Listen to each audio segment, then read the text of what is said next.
everyone. My name is Sherilynn from Teens Public Speaking Bangsa South. I'm 15 years old, and today I'm delighted to share a sad yet beautiful poem by Marie Elizabeth Fry.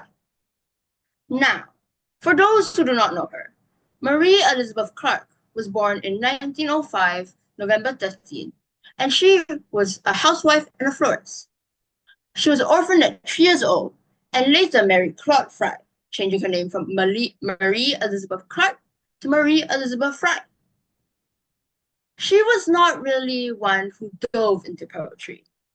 Her first poem was actually written on a piece of paper bag, and it was meant to comfort a young woman named Margaret Shavastkov, who fled Germany during the Holocaust and was devastated by her mother's death, unable to mourn at her grave, for her mother passed away in Germany.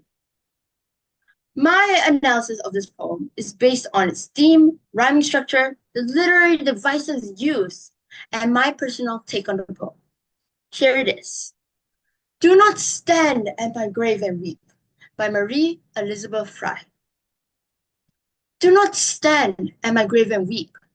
I am not there. I do not sleep. I am the thousand wind that blows. I am the diamond glints in snow. I am the sunlight on ripened grain. I am the gentle autumn rain. As you awake with morning's hush, I am the swift upfleeing rush of quiet birds in circling flight. I am the day transcending night. Do not stand at my grave and cry. I am not there. I did not die. Now, the theme of this poem is about the aftermath of death. But the focus is not on the ones who have passed. It is rather on the loved ones left behind. It is meant to be about grief and to comfort those who have lost a person precious to them. By using nature and the world around, it is twisting death from a heartbreaking horror to a celestial departure, and that even as they leave this world, they are not truly gone, for the real them, their soul is a part of the world around, living there instead. The people who leave will always have a legacy for where they were living.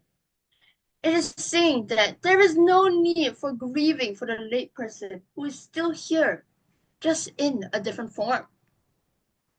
The rhyming style in this poem is A, B, B, and so on and so forth. This could meant to symbolize how death is a step and a part of life. It comes right after. There is a pattern that will never change. There are three stanzas, but they do not contain the same amount of lines. The first and last stanza both contain 4 lines, but the middle contain 8. This may actually be on purpose, as the amount of lines in the middle is the amount of lines of the first and the last combined. This could be to signify how the beginning and the end are more similar than we think. Only the middle is filled with memories and influence. However, they are all interconnected as one giant cycle, rather than parts that are to be viewed as separate. I'm sure while listening, you probably noticed that there are plenty of metaphors in this poem, where the writer compares themselves to a variety of aspects of nature. But that's just not it only. There's also alliteration, such as soft stars, which sounds as if said in a whisper, and is gentle and warm. There's also the repetition with the phrase, do not stand at my grave, and I am. The first one is meant to remind the purpose of the poem, to let those mourning know, to not see death as anguish. The second repetition is meant to emphasize what the writer is and what the writer is not.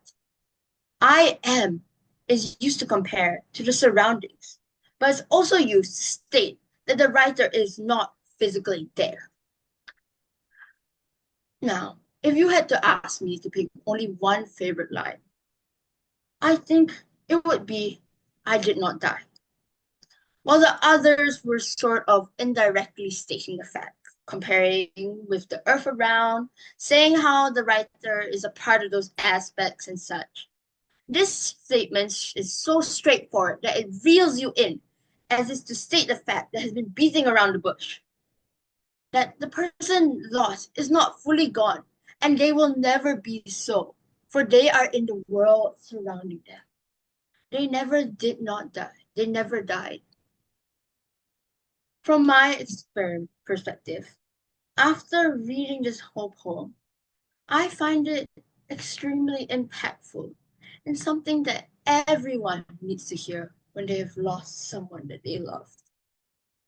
No one can truly understand the pain of grief and the sting that never fully disappears until they experience it for themselves. There will always be doubt and a yearning for that person back. You could crave their voice, their hugs, their words, anything really, but it's always so hard to accept the fact that they are gone.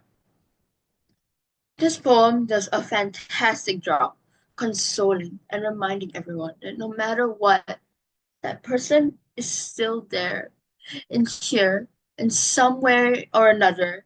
And even the most mundane things, such as the wind or the rain, that you might now think is nothing much, but once that person is gone, it will remind you of them over and over again.